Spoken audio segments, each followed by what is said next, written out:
Well, hello there, ladies and gentlemen, boys and girls, children of all ages. My name is Mr. Dogboat333, and welcome back to Hearts of Iron 4 Kaiserreich as the Ukrainian National Republic. Last video, we finally overthrew the Hetmanate, and we now have a nice blue color. Look at that. That's beautiful. I love that. We're trying to pick up the pieces while we can. Let's see what we can do.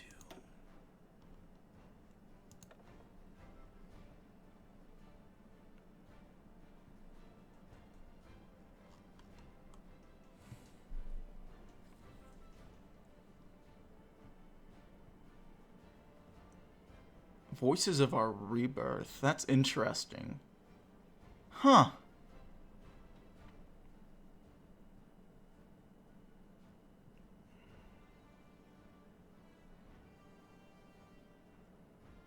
Got females even. Look at that.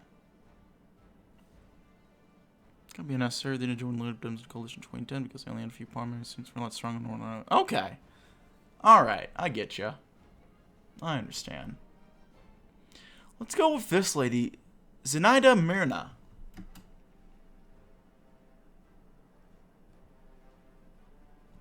Some extra political power would be very nice.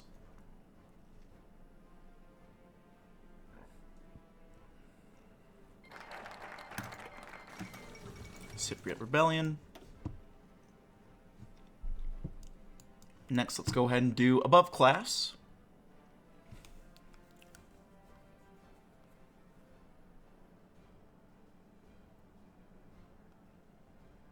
Now we got some cool stuff from here.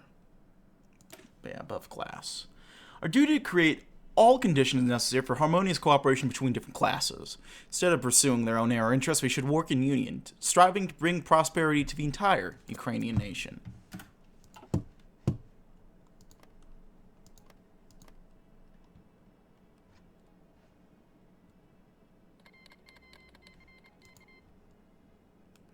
seeing something up with...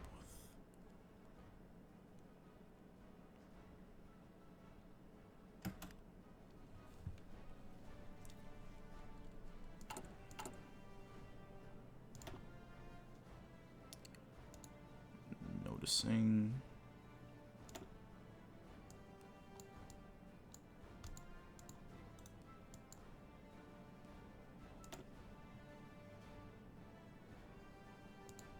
Should probably get working on some logistics over here. I'm noticing that.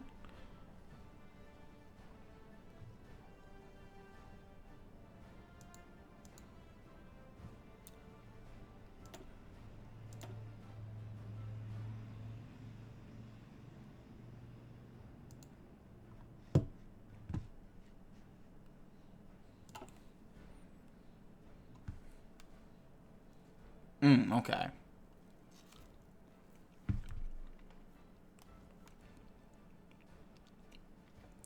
Making a lot more sense. Thank you, Gab. I need to stop eating watermelon on stream. What am I doing?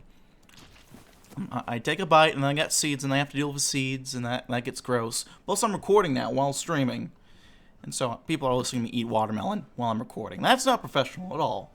I feel bad. I need to stop this shit.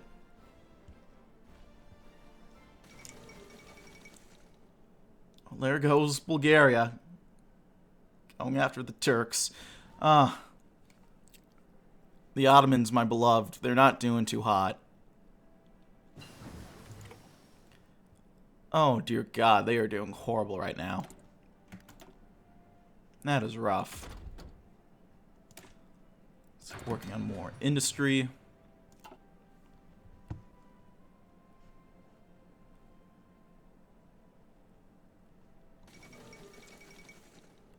Such an Otaboo. He's embracing the watermelon. What can I say? Let's convene the National Assembly.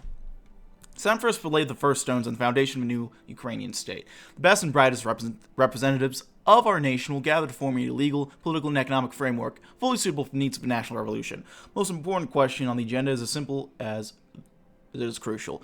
Upon whom will be conveyed the sacred task of guiding the state, our state and nation, through these turbulent times?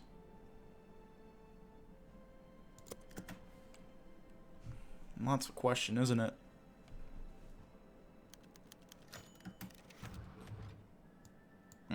Today, Comprehensive History of Ukraine, authored by none other than Dmytro Doroshenko, has been published, much relied bookshops in Kyiv. As the Hetman's foreign minister and later Ottoman minister, Doroshenko cannot find the time to complete his historical works. However, his retirement shortly after the conclusion of the anti-Hetman revolt gave him the opportunity to focus solely on building an account of Ukrainian history, covering events as early as Greek colonization of the coast and as late as the anti-Hetman revolt. A particular note of Doroshenko's history of Ukraine are the chapters on the foundation of the modern Ukrainian state, both in 1917 when the People's Republic was declared, and in 1918 when Skoropadsky assumed power. According to Doroshenko, the fully socialist nature of the People's Republic upon its birth was what led to its downfall. Representatives of the Central Rada, who either did not belong to the socialist parties or were in the minority, soon left the Rada, and lack of diverse representation in the Rada meant that the new government cared little for wealthier peasants or landowners. This was the reason, he continues, that Skoropadsky's coup succeeded with relative ease, though Doroshenko does not dismiss the importance of German occupation of the country. With regards to Skoropadsky's government itself, Doroshenko notes that the Hetmans maintained little varies popularity among the peasants. The administration suffered from various problems, Doroshenko notes, but made critical accomplishments in the fields of foreign affairs, industry and trade, finance, and other matters. In more ways than one, Doroshenko's work now occupies an important space in Ukrainian literature, presenting a center-right perspective on the historiography of a nation and significant excuses of a failed reformist.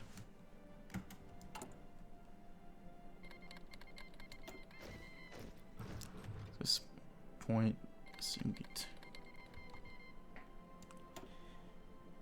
Yeah. Well, I mean, everyone here is just getting wrecked. Really.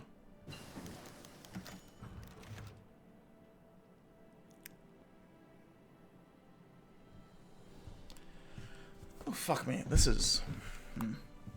Birth of the National Republic was primarily a pragmatic matter, strong aims to save a nation. Other than that, there are differing opinions on what Ukraine should look like in the future. Military men like Konovalets seem entirely disinterested on the question, focusing instead on strengthening Ukraine right now, and leaving any such questions to the future after the great threat of Russia has passed. However, many ideologues are already envisioning the future republic. Dmytro Donstov is perhaps the most vocal supporter of total abolition of parliamentarism and the creation of a totalitarian nationalist state. Some are more idealistic. For example, Makar Kushnik's followers argue that dictatorship is only a temporary measure, and once Ukraine is sufficiently strengthened, it can become a genuine national republic with strong presidential authority.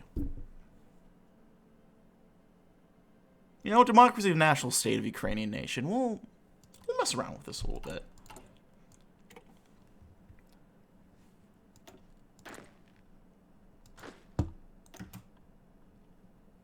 Listen, the only person who should own the only nation that's a rightful heir of Constantinople is Ukraine. Also, they didn't take shit. So they didn't even take it. So, cope, Gav. Cope. Why didn't they take it, though? That's weird. Oh, well, now they're going to war with Greece.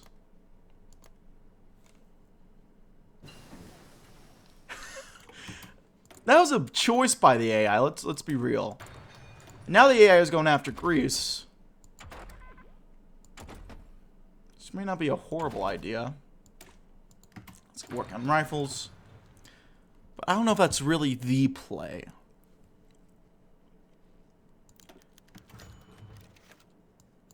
Alright, what do we want to do?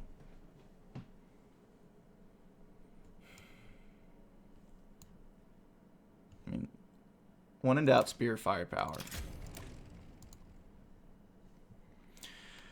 Yuri Lipa first developed the idea of a united Black Sea community in The Destiny of Ukraine, a series of geopolitical essays published in 1938. In his work, Dr. Lipa argued the Black Sea states should deploy a new geopolitical perspective in determining the national security so that they be redefined as key territories between North and South, not East and West, and use a unique position to grow in power and ensure that their security. The East-West axis was the most dangerous since it would transform the Black Sea into colonial annexes of the more advanced nations. The Black Sea Doctrine expands upon his previous work, defining the Black Sea people possessing a common maritime character and the potential for self-sufficiency. The Black Sea is the heart of the fortress, while with its eastern walls constituted by the Caucasian states, while the western walls run along the Carpathians and the Balkans, the Danube, the Caspian, and the Bosphorus are the gates of this mighty fortress. The world powers deny the Black Sea states the right to become independent, which is only possible due to their political disorganization and economic underdevelopment. Fortunately, Dr. Lipa has drafted a political strategy for the Black Sea to gain sovereignty and acquire power. The creation of a Black Sea Union will eliminate Moscow and Germanic imperialism, unite several nations over the Black Sea into one large economy. Although we are unable to achieve Ukraine's destiny currently, when the opportunity presents itself, we will not hesitate. Destiny can only be delayed, but never denied. Very interesting.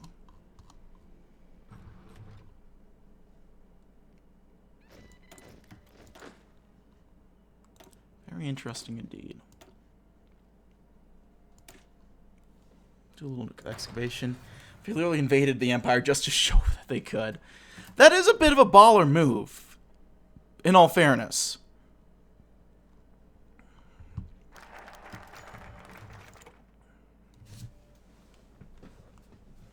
Okay. 100 political power, I'll take that shit.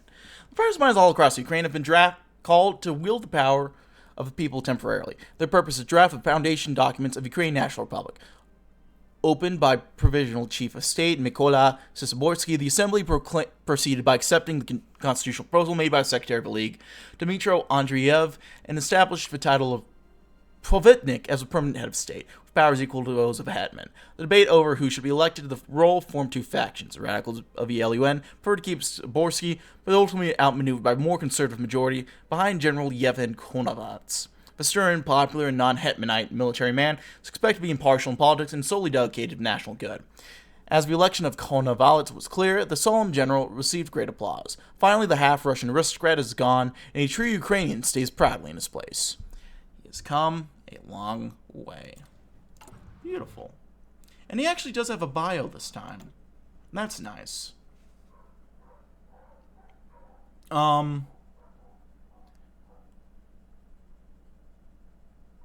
First up, let's get working on rewarding the peasantry, I think.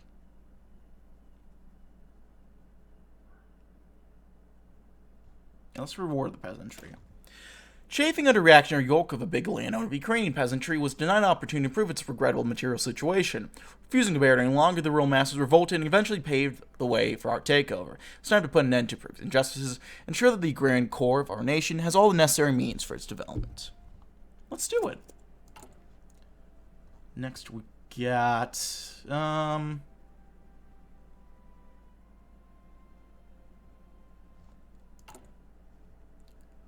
let's wait until we get all this done, actually.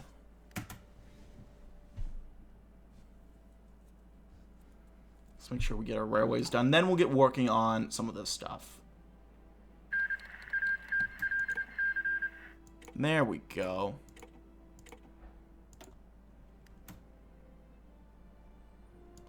Azerbaijan is still pushing. Oop. Greece has gained the islands. Very fun. Okay. After the League's rise to power, the membership has exploded as various smaller nationalist groups have merged with the organization. Similarly, a large part of the earlier pro-Hetmanite conservatives and nationalists have joined the organization, and even more are not members, but part of the LUN-aligned associations. All of this has expanded the League greatly into a proper mass movement, which has come to dominate Ukrainian political life.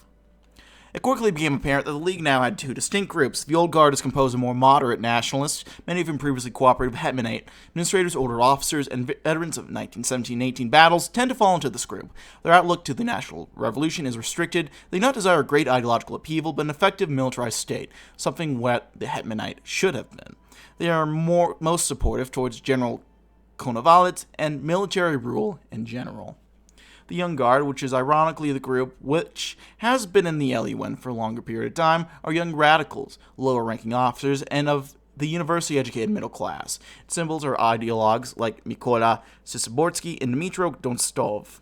Some in the Young Guard have expressed the mentality that their national revolution turned too conservative because of their moderate allies, while the Old Guard has a tendency to see the radicals is perhaps too immature, too prone to dreaming, and not experienced enough to properly guide the country.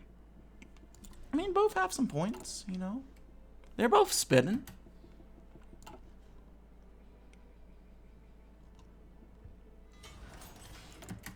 There we go. So we can get working on some other industry. The Donbass has some great potential.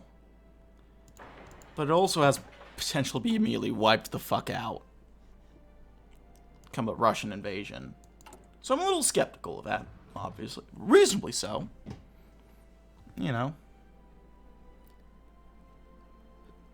Say Russia decided to start a special military operation. All of this would be right in the crosshairs. I'm a little nervous about that. I think that's fair.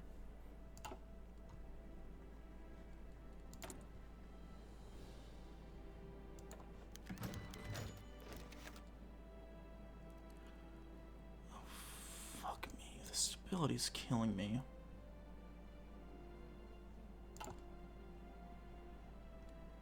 Alright.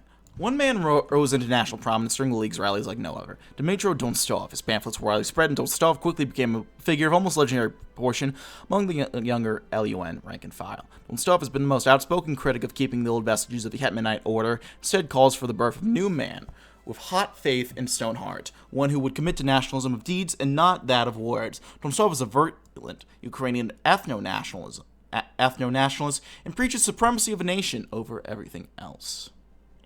This reminds many observers of the Iron Guard and other ultra-nationalist movements which have been raising their heads across Europe.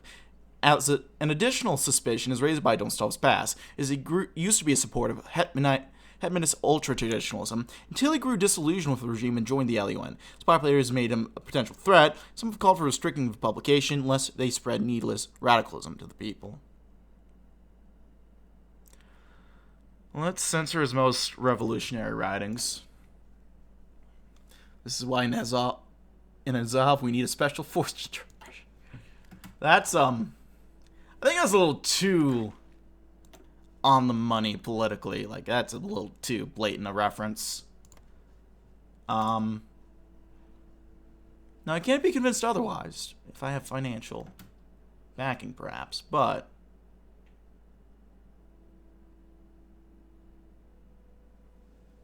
you know.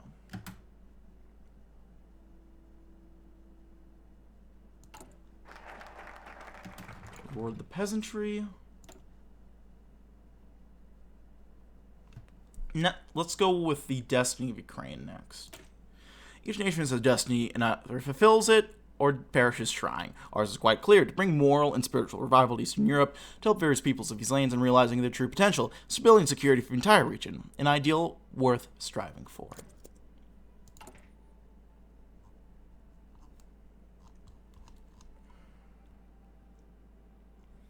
So here we are. This is going to be... yeah, okay.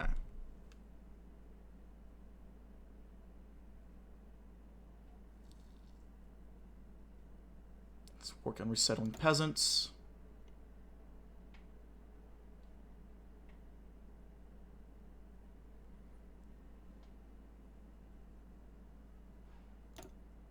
Let's get all the rough stuff out of the way immediately.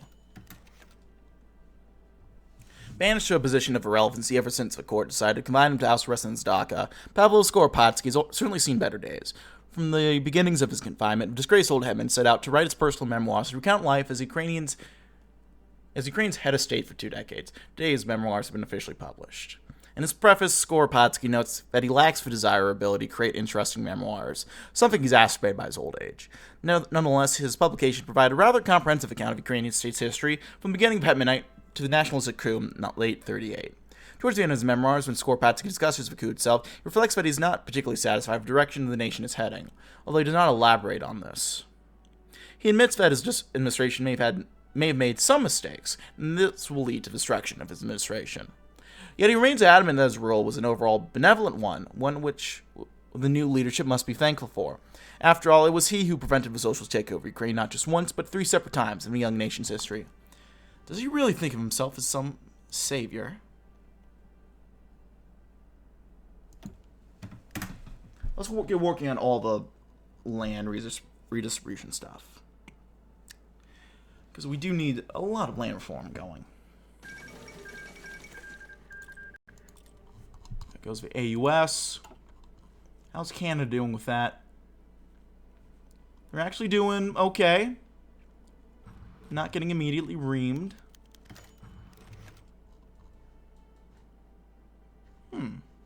Tensions continue to mount over the border of Russia. Strange development took place in Kharkov. An activist appeared before a crowd, agitating the onlookers with wild proclamations about vast support that he's been able to secure during the past few years among the Ukrainians of Zakhtinechta, also known as Green Ukraine, in the Russian Far East.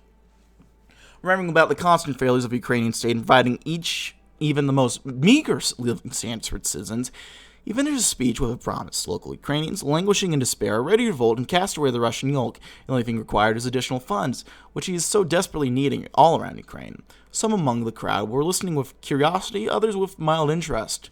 Some would even compare this charade to that of Hetman Mazepa giving wild promises to the Swedish king. Still, the string of these performances would be cut short, with the man vanishing without a trace. Only a series of warnings for fraud reminding of him. Similar guests have already appeared on numerous occasions, claiming to represent the interests of downtrodden Ukrainians of Belgorod, Kursk, or Kuban, spreading the idea of Ukrainian expansion towards these regions. But the Far East, a region so disconnected from the Ukrainian heartland, some remained confused, unaware that modern Russia harbors various Ukrainian minorities within its borders. Indeed, the Black Sea coast of Kuban to the far eastern regions of Zachinista, one could find communities of Ukrainians living both around the Volga River, so-called Yellow Ukraine, and beyond the Ural Mountains, Gray Ukraine. While the populations of the first two regions entertained the idea of unification with Ukraine proper during the Russian Revolution, the inhabitants of the two latter ones were focused on securing more autonomy from the Russian state. Anyways, why exactly the grain? You gotta make grain in Ukraine the thing.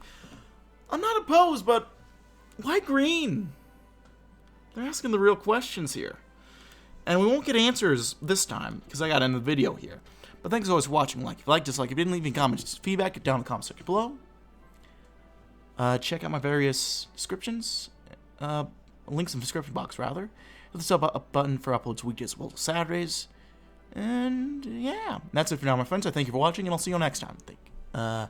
Hope you have a good one, and bye-bye.